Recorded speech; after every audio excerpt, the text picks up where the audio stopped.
in the chapter of Al-Ghashiyah, which was the first chapter that was recited in the first rak'ah, where he mentions a great aspect of his majesty and his creation, being that his name is Al-Khaliq.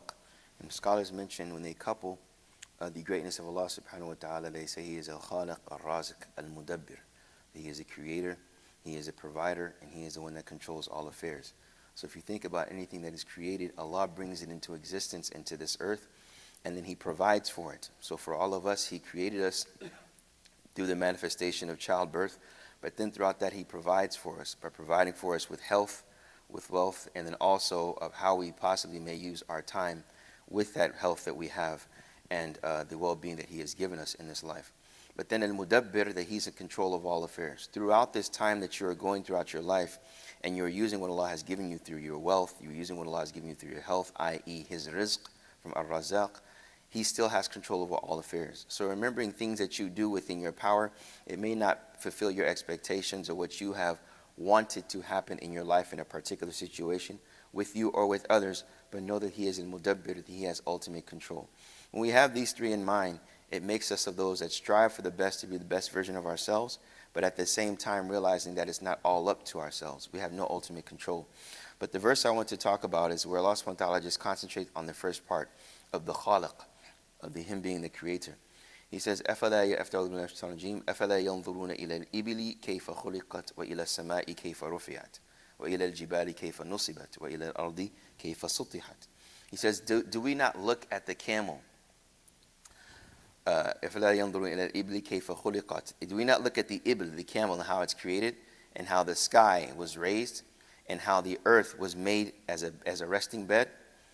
And then we see, subhanAllah, how Allah subhanahu wa ta'ala creates this beautiful, beautiful creation.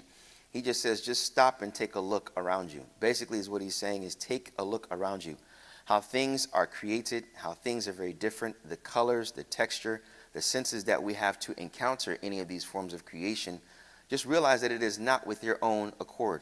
It is something that is not totally up to you. Rather, there is a creator and there is a sustainer of all of these things. So when we look at the camel, for example, if you have the opportunity to look at the amazing example of the camel and how it's created, you see that even, we say non-Muslims, but human beings, when pondering over the camel itself, how Allah has created it to travel in the desert for over 24 hours without any sustenance, how within its humps it has a form of hydration, how within its eyes it has a form of filtration from the sand, because Allah has created it to be a desert animal. So being that he created it to be a desert animal, he created it for its climate. But what's amazing is that human beings, we can go throughout any of these climates, but certain animals cannot survive in certain climates.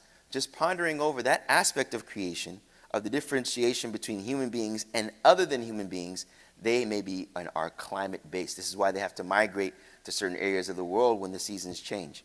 So looking at the ibl in and of itself, the camel in and of itself, its feet, how it rests, how, subhanAllah, if you ever had the opportunity to sit with anyone that knows camels, particularly you see Bedouins, that how many of you know about the camel's vendetta history? How camels have a vendetta. Are you familiar with this? And I'll end here.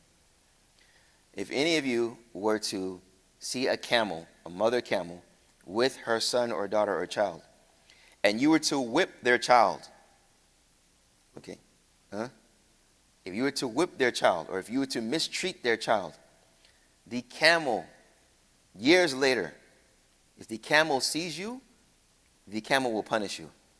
The camel will know who you are, and the camel, this is well known if you ask any Bedouins of those that raise camels, the camels, if you were to mistreat their child, and it's happened more than once, that the camel will see the person has just mistreated them for a year or so on and so forth, and then they'll wait. Yudabbir amrahum, yani. They will wait, and then they will come and they will sometimes kick them or just sit on them, because camels are very, if your car was turned into a camel, your car would be totaled, by the way. You know, camels are very heavy, they're very easygoing animals, but do not play with their children. It's well known. If you look it up, it's probably online. I've talked to numerous Bedouins and I've asked different, do not mess with their children. And this is an amazing aspect of creation.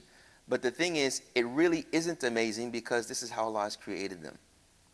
So understanding just the aspect of creation, when one looks at it, Allah asking the rhetorical question, أَفَلَا يَنْظُرُونَ إِلَى الْإِبِلِ كَيْفَ خُلِقَتْ, not only its physical, but also its personality, how it thinks and how it acts accordingly. So may Allah subhanahu wa ta'ala make us of those that just on this aspect of creation, We look at Allah's creation, and when we ponder over everything, know that it is an ayah, it is a sign that is telling you something to remind you of how we can be and how we should strive to be for Allah subhanahu wa ta'ala. May Allah subhanahu wa ta'ala make us of those that recognize His greatness and allow this recognition of His greatness to encourage us to do actions of gratitude, inshallah. ربنا آتنا في الدنيا حسنة وفي الآخرة حسنة وقنا عذاب النار. ربنا اغفر لنا ذنوبنا وكفر عنا سيئاتنا وتوفنا مع الأبرار. اللهم ثبت أقدامنا يا رب العالمين. اللهم ثبتنا عند السؤال يا رب العالمين.